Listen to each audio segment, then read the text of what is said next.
Dear students, next chapter हम start करने जा रहे हैं carbon and its compound. Nature के अंदर कार्बन हर जगह प्रेजेंट है।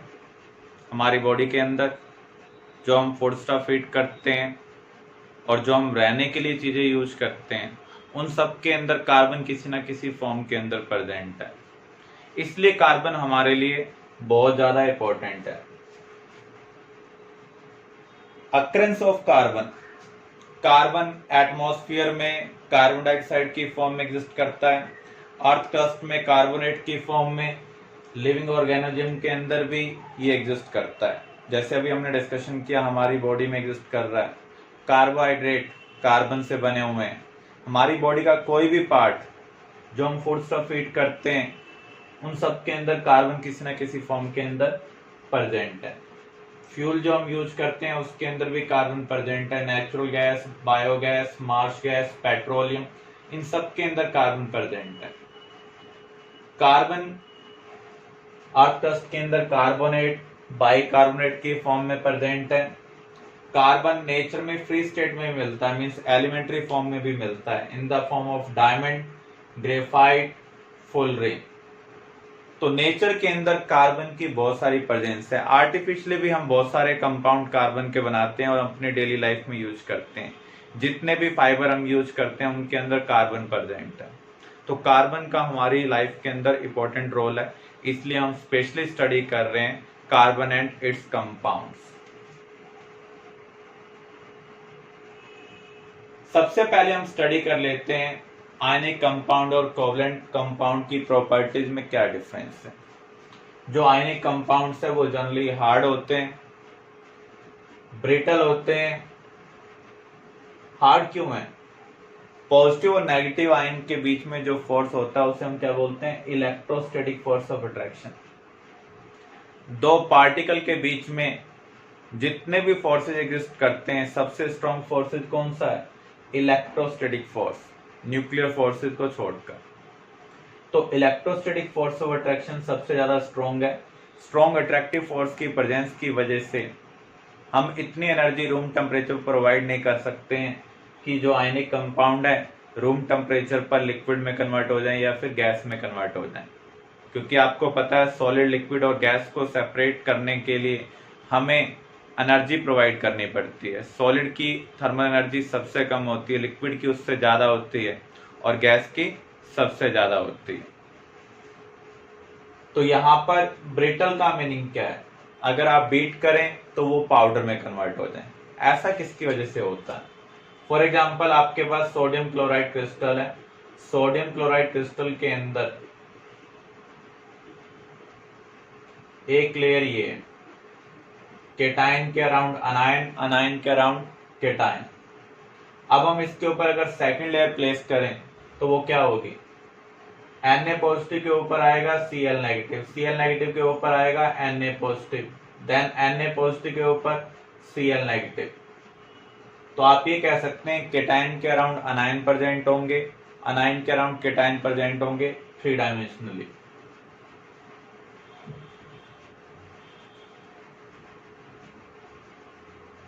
तो यहां पर जब आप आयनिक सॉलिड को बीट करेंगे तो ये लेयर स्लिप होंगी। क्या हो सकता है? Na पॉजिटिव के ऊपर Na पॉजिटिव आ जाए, Cl नेगेटिव के ऊपर Cl नेगेटिव आ जाए, फिर Na पॉजिटिव के ऊपर Na पॉजिटिव, Cl नेगेटिव के ऊपर Cl negative.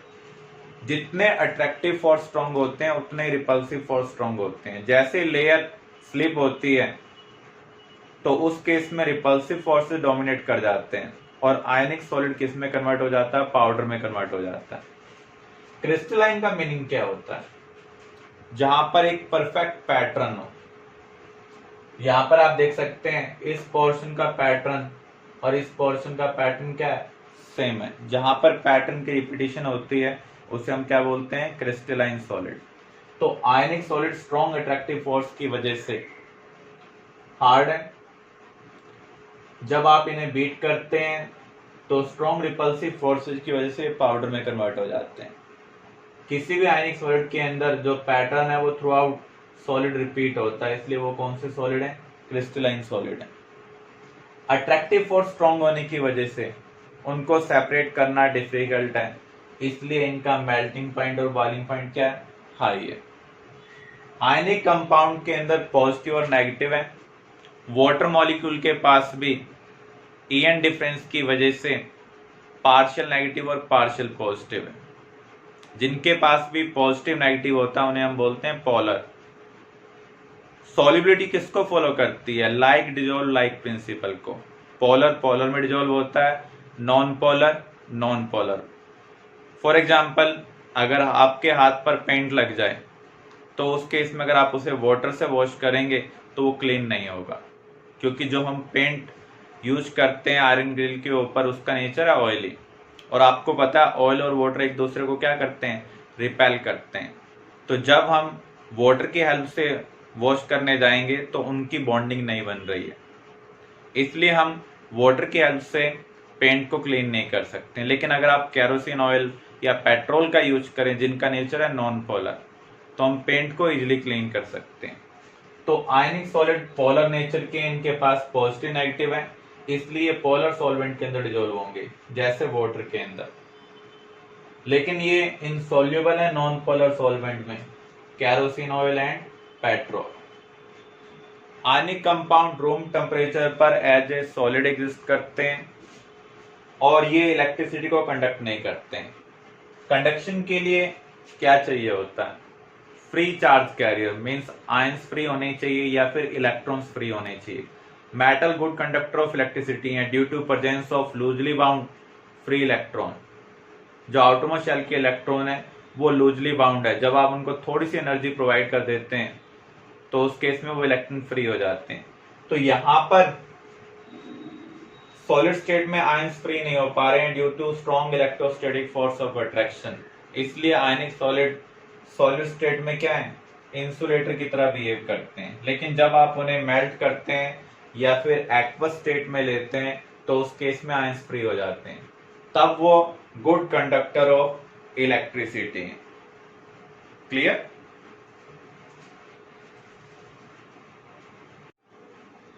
Properties of covalent compound.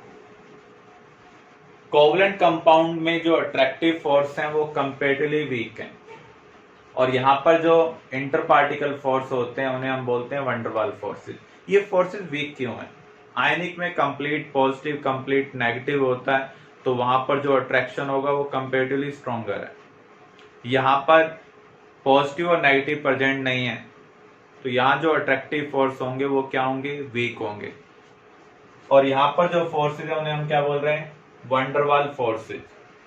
अब वंडरवाल फोर्स की जो स्ट्रेंथ है वो किसके ऊपर डिपेंड करती है, साइज के ऊपर डिपेंड करती है। जितने ज्यादा एटम्स प्रेजेंट होंगे मॉलिक्यूल के अंदर उतना स्ट्रॉन्ग वंडरवाल फोर्सेज होंगे, उतना ज्यादा उनका डेंस फिजिकल स्टेट होगा।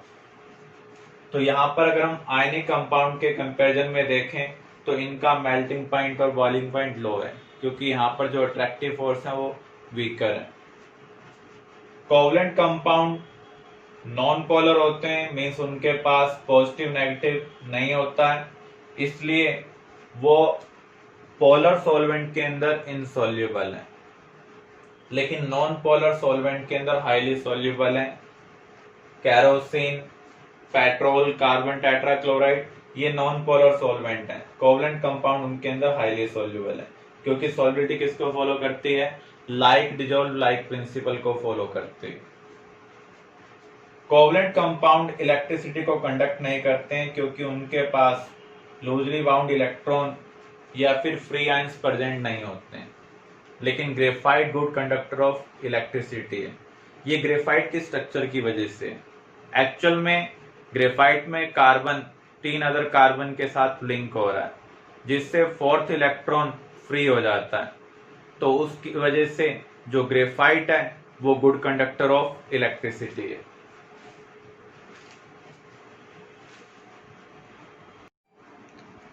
Bonding in carbon.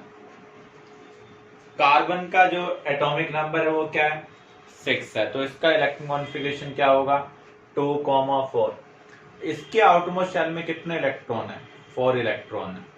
तो इसको अपनी शेल को कंप्लीट करने के लिए या तो 4 इलेक्ट्रॉन का गेन करना होगा या फिर 4 इलेक्ट्रॉन का लॉस। हम मोर देन 3 इलेक्ट्रॉन का गेन और लॉस नहीं कर सकते हैं, क्योंकि उस केस में एनर्जी रिक्वायरमेंट इतनी ज्यादा होगी, किसी भी सोर्स जो नेचर के अंदर प्रेजेंट है वो एनर्जी प्रोवाइड नहीं कर सकता है। इसलिए कार्बन को अपनी outermost shell by electron sharing complete करनी पड़ती है। इसलिए कार्बन के मोस्ट ऑफ कंपाउंड्स क्या है, कोवलेंट है। तो यहां पर आप देख सकते हैं कार्बन के आउटमोस्ट शेल में 4 इलेक्ट्रॉन है। स्टेबिलिटी को अचीव करने के लिए इसको 4 इलेक्ट्रॉन को गेन करना है, ताकि इसके आउटमोस्ट शेल में कितने इलेक्ट्रॉन हो जाएं, 8। इसलिए इसको हम टेट्रावैलेंट भी कहते हैं, क्योंकि इसकी वैलेंसी क्या है, 4 है।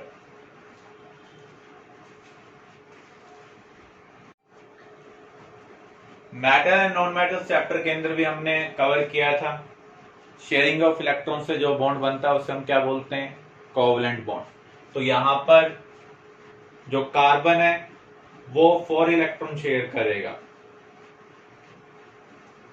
चारों इलेक्ट्रॉन वो अलग अलग शेयर कर सकता है, या फिर 2-2 इलेक्ट्रॉन शेयर कर सकता है, या फिर ये कर सकता है कि 3-1 या फिर 2-1-1। मोर देन 3 इलेक्ट्रॉन शेयरिंग के लिए कंट्रीब्यूट नहीं किए जा सकते हैं, क्योंकि उस केस में रिपल्शन डोमिनेट कर जाता है। तो इस केस में शेयरिंग ऑफ अगर 1 इलेक्ट्रॉन पेयर होगी तो उस केस में कौन सा बॉन्ड बनेगा, सिंगल कोवलेंट बॉन्ड। अगर 4 इलेक्ट्रॉन की शेयरिंग और 2 पेयर्स की शेयरिंग हो तो उस केस में डबल कोवलेंट बॉन्ड बनेगा। अगर 3 इलेक्ट्रॉन पेयर की शेयरिंग होगी, 6 इलेक्ट्रॉन की शेयरिंग होगी तो उस केस में ट्रिपल कोवलेंट बॉन्ड बनेगा। जैसे हमने हाइड्रोजन के लिए स्टडी किया था, हाइड्रोजन के आउटरमोस्ट शेल में 1 इलेक्ट्रॉन है। इसको अपनी शेल कंप्लीट करने के लिए 1 इलेक्ट्रॉन की रिक्वायरमेंट है। तो जितने इलेक्ट्रॉन की रिक्वायरमेंट होगी उतने उसको कंट्रीब्यूट करने पड़ेंगे। तो ये भी एक कंट्रीब्यूट कर रहा है और ये भी एक कंट्रीब्यूट कर रहा है। और जो कंट्रीब्यूशन वाले इलेक्ट्रॉन होते हैं वो दोनों के लिए कॉमन होते हैं। तो यहाँ पर आप देख सकते हैं इसका भी ड्यूप्लेट कंप्लीट हो रहा है और इसका भी ड्यूप्लेट क्या हो रहा है, कंप्लीट हो रहा है। यहाँ शेयरिंग में 2 इलेक्ट्रॉन प्रेजेंट है, इसलिए हम क्या कह सकते हैं, हाइड्रोजन हाइड्रोजन में कौन सा बॉन्ड है, सिंगल कोवलेंट बॉन्ड है। ऐसे हमने ऑक्सीजन और नाइट्रोजन के रिगार्डिंग भी कवर किया था। ऑक्सीजन को अपनी शेल कंप्लीट करने के लिए कितने इलेक्ट्रॉन की रिक्वायरमेंट है, 2 इलेक्ट्रॉन की रिक्वायरमेंट है, क्योंकि इसके आउटरमोस्ट शेल में कितने इलेक्ट्रॉन है, 6। तो ये 2 कंट्रीब्यूट करेगा। दूसरा ऑक्सीजन भी कितने कंट्रीब्यूट कर रहा है, 2 ही कंट्रीब्यूट कर रहा है। अब जो कंट्रीब्यूशन वाले इलेक्ट्रॉन है वो दोनों के लिए कॉमन है। इसकी भी आउटरमोस्ट शेल कंप्लीट हो रही है, इसकी भी कंप्लीट हो रही है, क्योंकि यहाँ शेयरिंग में 4 इलेक्ट्रॉन प्रेजेंट है। तो यहाँ पर कौन सा बॉन्ड होगा, डबल कोवलेंट बॉन्ड होगा। ऐसे अगर हम नाइट्रोजन को कंसिडर करें, नाइट्रोजन के आउटरमोस्ट शेल में 5 इलेक्ट्रॉन है। तो यहाँ पर इसको अपनी शेल कंप्लीट करने के लिए 3 इलेक्ट्रॉन की रिक्वायरमेंट है। तो ये 3 इलेक्ट्रॉन कंट्रीब्यूट कर रहा है। दूसरा नाइट्रोजन भी 3 इलेक्ट्रॉन कंट्रीब्यूट कर रहा है।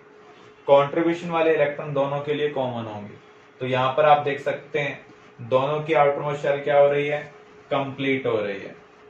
इसलिए यहाँ पर जो बॉन्ड बनेगा वो कौन सा बनेगा, ट्रिपल कोवलेंट बॉन्ड, क्योंकि यहाँ पर 6 इलेक्ट्रॉन शेयरिंग के लिए प्रेजेंट है। क्लियर। अदर रिप्रेजेंटेशन से भी हम इसको अंडरस्टैंड कर सकते हैं। ये हाइड्रोजन की आउटरमोस्ट शेल है, 1 इलेक्ट्रॉन है, इसमें भी 1 इलेक्ट्रॉन है। तो ये दोनों कुछ एरिया कॉमन लेंगे। तो जब एरिया कॉमन लेंगे तो ये दोनों इलेक्ट्रॉन दोनों के लिए काउंट किए जाएंगे, क्योंकि इसने भी 1 इलेक्ट्रॉन कंट्रीब्यूट किया और इसने भी 1 इलेक्ट्रॉन कंट्रीब्यूट किया है। तो यहाँ पर शेयरिंग में 2 इलेक्ट्रॉन प्रेजेंट है। फ्लोरीन की आउटरमोस्ट शेल में, फ्लोरीन का एटॉमिक नंबर है 9, 2,7। इसको अपनी शेल कंप्लीट करने के लिए 1 इलेक्ट्रॉन चाहिए। तो ये भी 1 कंट्रीब्यूट कर रहा है और ये भी 1 कंट्रीब्यूट कर रहा है। तो यहाँ पर शेयरिंग में 2 इलेक्ट्रॉन प्रेजेंट है। तो यहाँ पर भी सिंगल कोवलेंट बॉन्ड बनेगा। कार्बन डाइऑक्साइड, 1 कार्बन और 2 ऑक्सीजन। कार्बन को अपनी शेल कंप्लीट करने के लिए 4 इलेक्ट्रॉन की रिक्वायरमेंट है।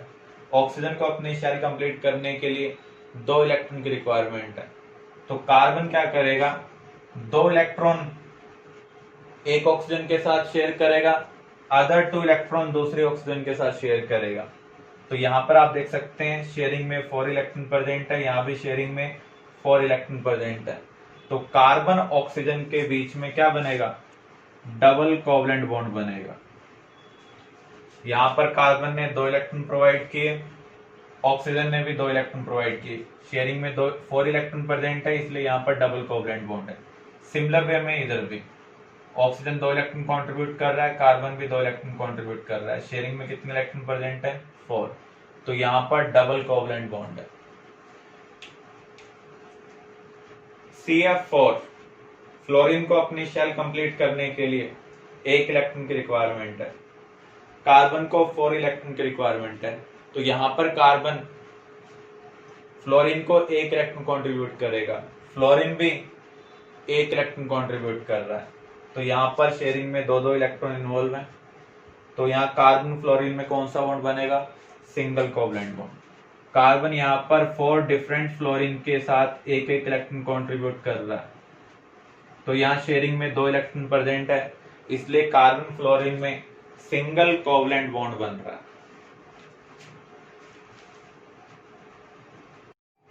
मीथेन, कार्बन के आउटरमोस्ट शेल में 4 इलेक्ट्रॉन, हाइड्रोजन के आउटरमोस्ट शेल में 1 इलेक्ट्रॉन, तो यहां पर कार्बन 1 इलेक्ट्रॉन कंट्रीब्यूट करेगा क्योंकि हाइड्रोजन भी 1 ही कंट्रीब्यूट कर रहा है। कार्बन को टोटल 4 इलेक्ट्रॉन कंट्रीब्यूट करने, तो वो 4 इलेक्ट्रॉन अलग अलग हाइड्रोजन के साथ कंट्रीब्यूट कर रहा है। यहाँ आप देख सकते हैं कार्बन और हाइड्रोजन के बीच में शेयरिंग के लिए कितने इलेक्ट्रॉन प्रेजेंट है, 2, तो यहाँ कार्बन हाइड्रोजन में क्या बन रहा है, सिंगल कोवलेंट बॉन्ड। तो यहाँ पर कार्बन को 4 इलेक्ट्रॉन कंट्रीब्यूट करने, तो वो 4 बॉन्ड बनाएगा, तो यहाँ पर ये 4 बॉन्ड क्या बना रहा है, सिंगल कोवलेंट बॉन्ड बना रहा है। C2H6, इसकी स्ट्रक्चर हम कैसे बनाएंगे, 2 कार्बन है, हाइड्रोजन को इक्वली डिवाइड कर लें, टोटल हाइड्रोजन कितने हैं, 6, हाइड्रोजन कितने इलेक्ट्रॉन कंट्रीब्यूट करेगा, 1 इलेक्ट्रॉन कंट्रीब्यूट करेगा। अगर हाइड्रोजन 1 कंट्रीब्यूट कर रहा है तो कार्बन भी कितने कंट्रीब्यूट करेगा, 1 कंट्रीब्यूट करेगा। कार्बन मैक्सिमम कितने कंट्रीब्यूट कर सकता है, 4, तो यहां पर ये 3 ऑलरेडी कंट्रीब्यूट कर चुका है, तो 4th इलेक्ट्रॉन ये अदर कार्बन के साथ कंट्रीब्यूट कर रहा है। सिमिलर वे में यहां पर भी हम कंसिडर कर सकते हैं,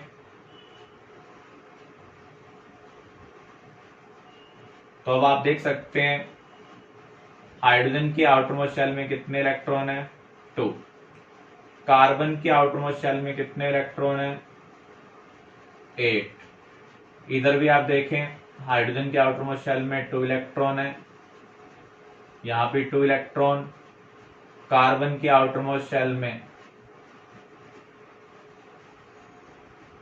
8 इलेक्ट्रॉन है, तो यहां पर कार्बन और हाइड्रोजन के बीच शेयरिंग के लिए 2 इलेक्ट्रॉन प्रेजेंट है, इसलिए यहां पर कौन सा बॉन्ड बनेगा, सिंगल कोवलेंट बॉन्ड बनेगा।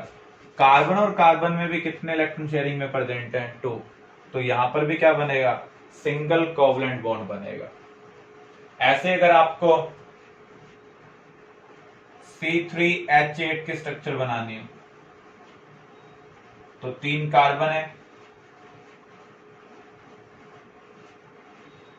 जो फर्स्ट और लास्ट वाला कार्बन है उनके साथ आपने 3-3 हाइड्रोजन प्लेस कर दिए, बची हाइड्रोजन बीच वाले कार्बन के साथ। कार्बन हाइड्रोजन अगर हम कंसीडर करें तो 1-1 इलेक्ट्रॉन ये कंट्रीब्यूट करेंगे,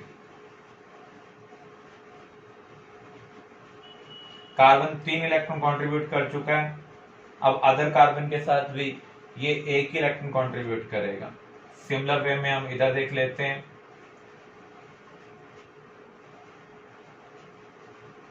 कार्बन के इलेक्ट्रॉन को हम क्रॉस से रिप्रेजेंट कर रहे हैं और हाइड्रोजन के इलेक्ट्रॉन को डॉट से रिप्रेजेंट कर रहे हैं, तो यहाँ भी कार्बन 3 इलेक्ट्रॉन कंट्रीब्यूट कर चुका है, 4th इलेक्ट्रॉन अदर कार्बन के साथ कंट्रीब्यूट करेगा। अगर इस कार्बन ने 1 कंट्रीब्यूट किया तो ये भी 1 कंट्रीब्यूट करेगा, इधर भी 1 ही कंट्रीब्यूट करेगा, यहाँ हाइड्रोजन 1 कंट्रीब्यूट कर रहा है तो कार्बन भी इधर 1 ही कंट्रीब्यूट कर रहा है, यहाँ भी सिमिलर वे में। तो अब आप देख सकते हैं इस कार्बन ने भी 4 इलेक्ट्रॉन कंट्रीब्यूट कर दिए, इसने भी 4 कंट्रीब्यूट कर दिए और इसने भी 4 कंट्रीब्यूट कर दिए। कार्बन हाइड्रोजन में कौन सा बॉन्ड बन रहा है, सिंगल कोवलेंट बॉन्ड बन रहा है।